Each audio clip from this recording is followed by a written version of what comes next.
Hello and welcome to Sparks. I'm Monica Harris, the Interim Executive Director of RAILS, the Reaching Across Illinois Library System.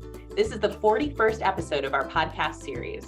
RAILS developed this podcast to spark conversation about important library trends and issues. And today we're going to discuss efforts to support school libraries in Illinois and a partnership RAILS started several years ago with the Association of Illinois School Library Educators, also known as ISLE, to help accomplish this goal.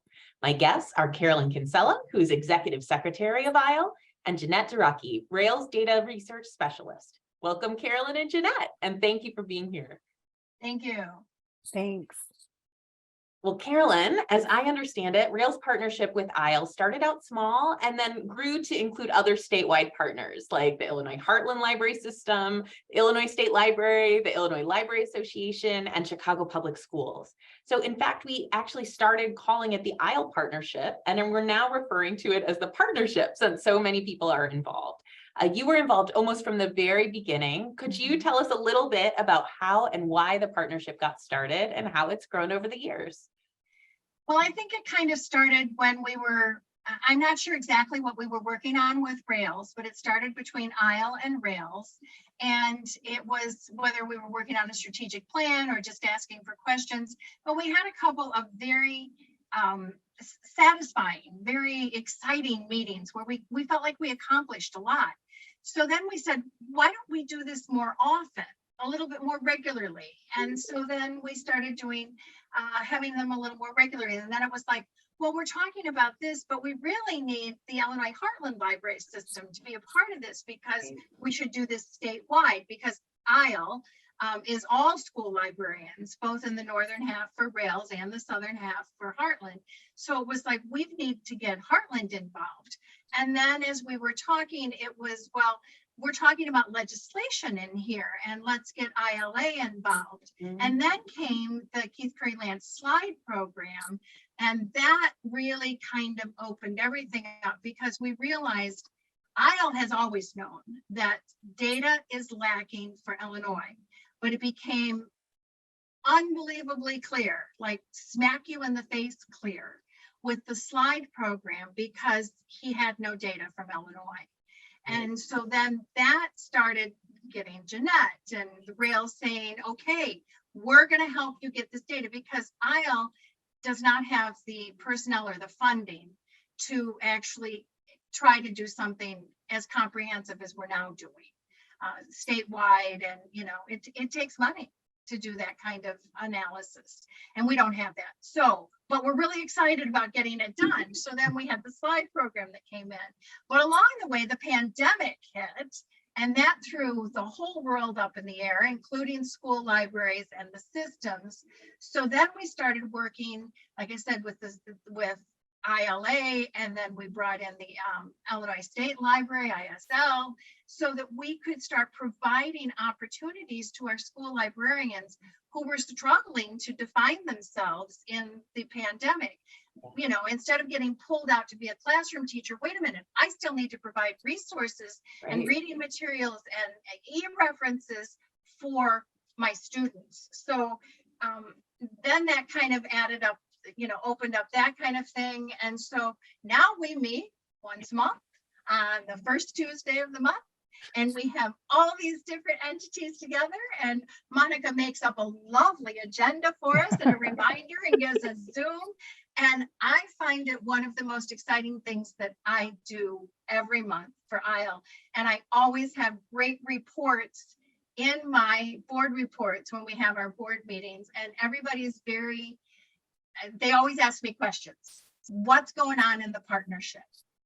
So it's that liaison with all these library entities, all for the betterment of libraries, all types throughout Illinois. So that's what I find very exciting about it. It's been such a great thing, Carolyn, and I have to say, I have learned so much over the course of the last few years about what those needs of our Illinois school libraries really are, because I think, you know, you can do so much reading or you can do, you know, so many conversations at conferences or going to programs, but really having that regular connection made such a huge difference, you know, for me personally, in terms of my own understanding. And I know I've heard that from a lot of our colleagues too, is because that connection is so important. what I was going to say is that, and I think it's made the school librarians feel like they're more a part of the systems. Yeah. I think, and there was a feeling a few years before, before we really started this partnership, that the systems were for the public libraries and they really didn't care about schools. And that's not the case. I know that, but we need to make sure that our school librarians know that. And I think they really get it now. Yeah. That they're, that we're working together to help. Well, as I always say, the public library and the school library, we have the same clientele. That's right. Those kiddos are the same. Yep. No matter where they get their materials. So that I think has been a real benefit for the systems and for ISLE to get those materials to our students. Is a huge benefit. And I think it's in part because a lot of it was so organic, when you were going through and describing that process of like, we were meeting and we were doing all these things and then COVID hit. It really just reminds me of how sometimes when you're faced with huge challenges, you get interesting solutions out of them. And I think this is just one more example of something that came out of some pretty big challenges and turned into something really great. Yes, I totally agree on that. Totally agree. Yep. Well, so you told us a little bit about the background and how often the group meets. Can you tell us a little bit about some of the projects and issues that the group has been working on and discussing? Well, I did actually, when I was thinking about this podcast, kind of go through on some of our things. I know SOPPA, SOPPA, with SOPPA, we discussed that at length on how we can help our school libraries, meet that requirement. Talking about e-resources and the e-resources that the systems provide that the schools can get. I know we've done some PD on that, and I think that's really improved. I mean, every time we do that PD, the systems always say, oh, we've got some more schools who are joining up for our e-resources, our books, especially that was so critical within the pandemic. Yes. And it still is. I mean, we still need those things. The whole push for the statewide databases, there's still hope. There's still, there's 2 states in the country that don't. Yes, we're one of only 2 states in the entire country that does not have a statewide online database, act or resource. Right. And so I think that's something that when we tell our legislators that, they were like, oh, well, we don't want to be last. So there's that hope as well that we can continue to work on that. And then, of course, what we're working on getting the data and the information on which schools have school librarians, which schools do not. Are those school librarians certified? Are they not certified? How much training do they have? How many librarians are in the district? Just because the district reports they have a school librarian, Janette's shaking her head. She knows what I'm talking about here. All of that data. Just because there's one school librarian, if the district has 15 schools, obviously those students are underserved. And so finding that information that then we can take as school librarians, as public librarians, as system librarians to our state legislatures and say, we need to do something about this. Our students are missing out.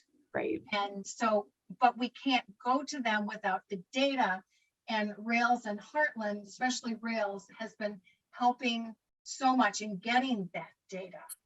And so that's one of the big things that I think we need to share with everybody that we're doing. I think that's huge. And right, so there's these huge issues that are happening statewide and also nationally that are being discussed by this group. We're going to talk a little bit later to Janette, who will talk about one of the results, that has come from that program. But I know that there's been other kinds of things that have come from this group in terms of some of the pieces that have come together. I know one of them was when ISLE put out a letter in support of some of our school libraries that were seeing materials challenges.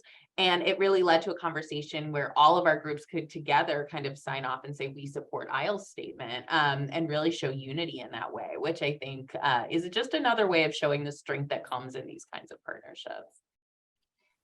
Forgot about that letter, but you're absolutely right. That was, and that is something that we still share with districts and public libraries about the whole censorship and advocacy. That's the other thing that we're constantly working on with all these different groups, is how to advocate for the library, for the school library, for the school librarian, for the public library, for the public librarian, for the academic library, for the academic librarian, all of them.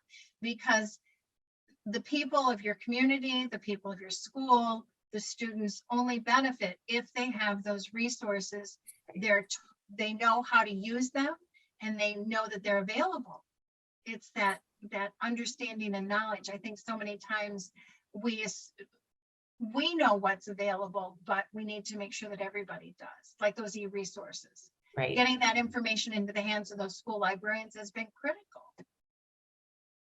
So you've shared some really great ways that the partnership has benefited ISLE. Is there anything else that you would say about how the partnership is benefiting Illinois school libraries in general? One of the things is that it's keeping us, I think, more abreast of what's happening legislatively, because we know that until the laws, we know that the districts will do only what the law pushes them to do. And so understanding that legal legislative is, we have always had our advocates, we have always had, people who have worked for us in the legislature, but having a little bit better understanding there with ILA.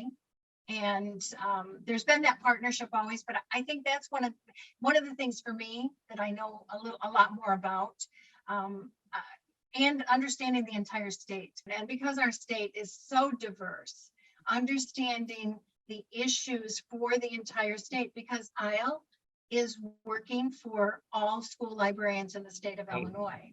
And so getting a better understanding of that by working with Heartland as well as Rails, because I was personally most familiar with Rails. So there's that as well. Those are two things, plus that liaison with a little bit of everybody. I think this with the Illinois State Library, heck, we've had some PD now with the people from ISL. And so that's been great too. What can ISL do for us? Yes. They've had these programs, but getting them to do a professional development for school libraries came from this group. Well, I think one kind of natural segue in terms of talking about the work that we have done through the partnership is to introduce Janette. And because Janette and her experience here really came out of the need that, as Carolyn was explaining, that came from some of the need that we had to really understand the data of school libraries and school library workers in Illinois. So Janette, welcome to the show. Thank you. Thank you. I'm so happy to be here to share this with you today. Well, we've got a lot of good questions for you, but I just wanted to start out by asking what one of the ongoing projects that we have is the school library data project that you have been spearheading. So could you tell us a little bit about how and why that project got started? Yeah, absolutely. Carolyn already kind of alluded a little bit to the impetus for this was the slide project. Keith Curry-Lance is a big part of that. And I've actually met with him a couple different times to talk about the work that they've done nationally regarding the decline in school libraries and school library workers, and trying to understand if this is really the, kind of like the evolution of this profession, or is this an issue? And she mentioned that there was a lot of data missing for Illinois, and it's true. His study found that they were missing half of the data for Illinois school libraries, and we were able to confirm that through our project at Rails. So that is alarming. And so we've made a dedicated effort to go ahead and collect this data and learn everything we can about school libraries in Illinois, and really make sure that this doesn't happen again, and that we can collect and keep this data going forward. Well, so what are your key findings of the project so far? So far, we've focused on a lot of the things you've already talked about just in the conversation that we've had so far, just, establishing which schools have libraries, which school libraries have staff. We're focusing on three main areas: staffing, finances, and collections overall. most of the work so far has really been about staffing, because that is the main area of concern. I guess it's taken the highest priority. What we have found is that there's, in roughly 850 public school districts, there's about 4,000 public schools in Illinois. Our project is focusing on public as well as private. So that's a lot of data to collect.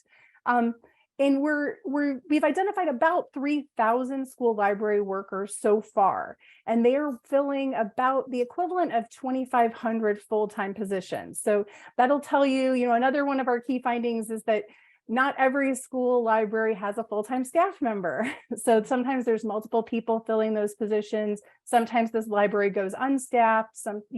Schools are getting very creative with how they provide resources to students, out of necessity. So we've definitely seen that. We have identified more than 200 school librarians in Illinois who say that they are responsible for more than one school. Mm-hmm. The most locations anybody has said that they're overseeing is 12, which I think is just kind of astronomical, right? Like that's a huge undertaking to be responsible for that many buildings. But that's about 20% of the librarians that we've identified have said that they're responsible for multiple locations in serving those students in some way. We've focused on, Carolyn touched on like training and education and background. So we've looked at library degrees and education as well as certification. So in Illinois, to be a certified school librarian, you have to be a licensed educator. You have to have a library and information specialist endorsement, which to earn that, you need to have 18 hours of library science coursework, your public educator license, and pass the LIS endorsement exam. So all three of those things will make you a certified librarian. We do know that not every district employs certified librarians. So even when you have a staff member, they might not have that certification. About 1 of every 3 school library staff members is certified. And of those who are certified, the majority of them do also hold a degree of some type, whether it's a bachelor's, master's, or a higher advanced degree in library and information science. We've looked at other factors that might influence whether districts have or do not have certified librarians on staff. 2 of those factors are district size, that's based on enrollment, as well as their location. So that's looking at things like if they're located in towns, cities, suburbs, or rural locations. What we found is that as the district size increases, the likelihood that you have certified librarians on staff also increases. So for smaller districts, about 1 of every 4 staff members is certified. But when you get to those larger districts, it's about 1 out of every 2.5. So it's like a 1 to 1.5, 1 certified to 1.5 non-certified. So you can see that there's a greater likelihood that those larger districts are employing people who have the education and training that's ideal for school libraries. As far as the location goes, what we found is only 5% of the districts that we have data for reported having a certified librarian on staff if they are located in a city. That's very different from the other locations, like I mentioned, towns, suburbs, and rural locations. Those are all closer to about 25% of districts have a certified librarian on staff. So there's a huge discrepancy there. It's interesting to see some of these different correlations kind of come out in the data as we analyze it. So something that we are looking to really do with our data next is to correlate it with student outcome data in an ongoing way. Which seems really valuable, I think, because I know for myself as a parent, when I'm trying to think about how to explain to my school district or to our, leadership, why it's so important, one of the things that seems the most salient to them is really tying it to student performance data and really understanding that. And we know that those correlations are there. So I'm so glad that's part of the project as well. Yeah, on the national level, there's a lot of research that has been done to correlate the access to information and resources with student performance. And I know I've personally read, like, I would say at least 50 different projects that are papers outlining those results. So it's really important that we can use our data to advocate for resources for the students in the state. Mhm. Well, so you've told us a little bit about some of the really interesting things that you found out so far about the project.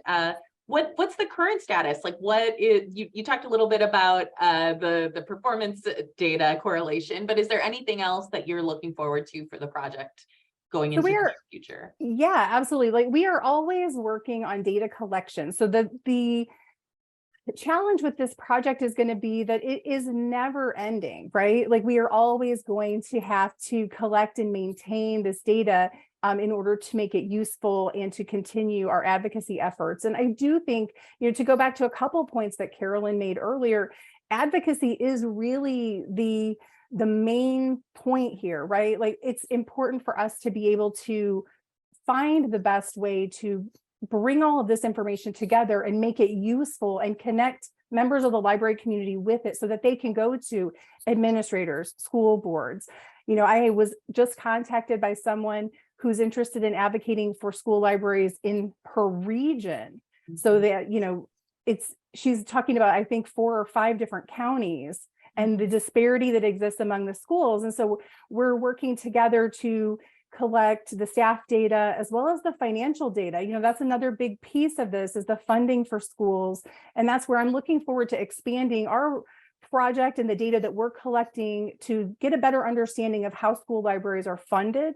We know that there's all various different funding models within each district for how those budgets are determined and what resources are available. I know that a couple of different school librarians I've worked with recently have mentioned the statewide database initiative that was mentioned earlier, and how this data can be used to outline those disparities to really advocate for that project and that legislation. Yeah. So go ahead. I was just going to say, I think that that's an important point too, because one of the things we know from our research about those statewide databases that the #1 users of those programs in other states are schools. And so we know that our schools would really benefit from that kind of a project. Yeah, and I think too, to speak to other library sectors in Illinois, you're talking about the unserved population with regards to public libraries, and how does that overlap with school districts who may have lesser resources or less access to resources, and making sure that kids in those areas have what they need to learn is really, really important, because if you can't get it from your school library, you're probably going to your public library. But if you're unserved by a public library, where do you go next? So that's, those are questions that we need to answer. And this data is not going to answer that question specifically, but it's going to play a part in painting the picture that helps us answer it. So that's really important. For me, I would say the continued advocacy efforts, that everything that we can undertake to really connect people with this information is a big part of the project going forward.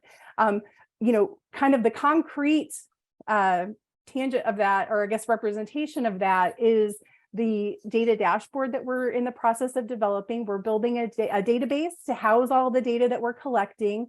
And then I'm actually building a team of school librarians statewide. Currently, there's about 11 people who volunteered to help with this project to design the features and functions of this online tool that we're putting together. So that will help school librarians and education professionals really connect with this data in a helpful and useful way. It'll be, at their fingertips. They're not going to have to come to me and say, what do you have? And what does it look like? And, they'll be able to just go to that resource and then use it in whatever advocacy efforts or whatever means they need.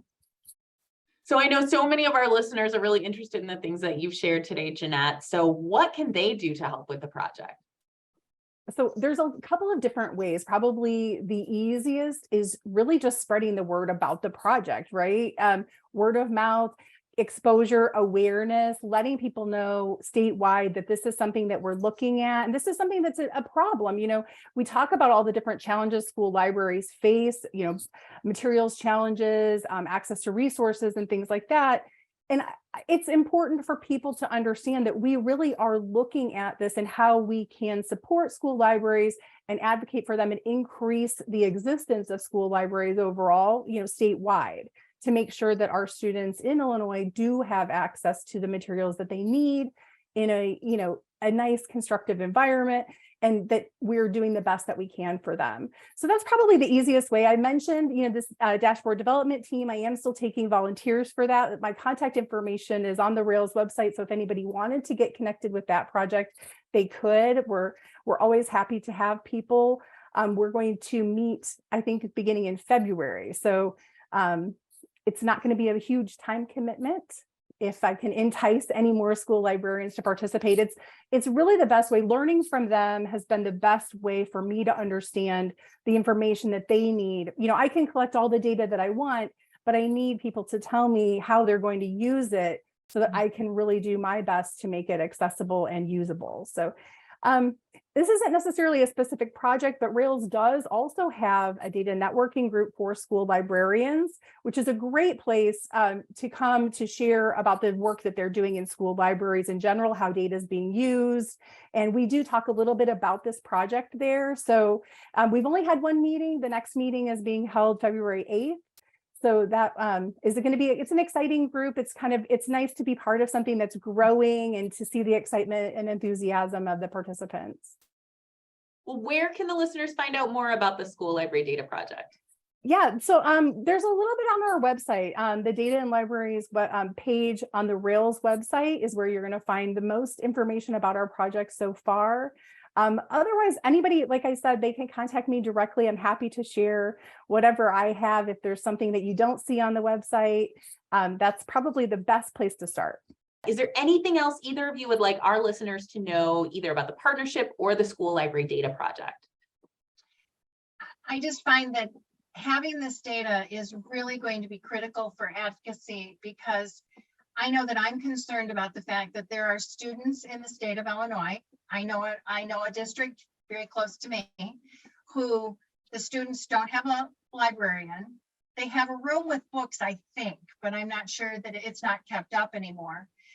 They lost their librarian, and they're not in a public library district. Mm-hmm. So they're losing out all the way around. And unless the public library district close to them is able to give them cards or let them come in as students, they are totally and completely have no library services. And I find that, as I've said to more than one person, criminal in the state of Illinois, because those students are behind in the 21st century here.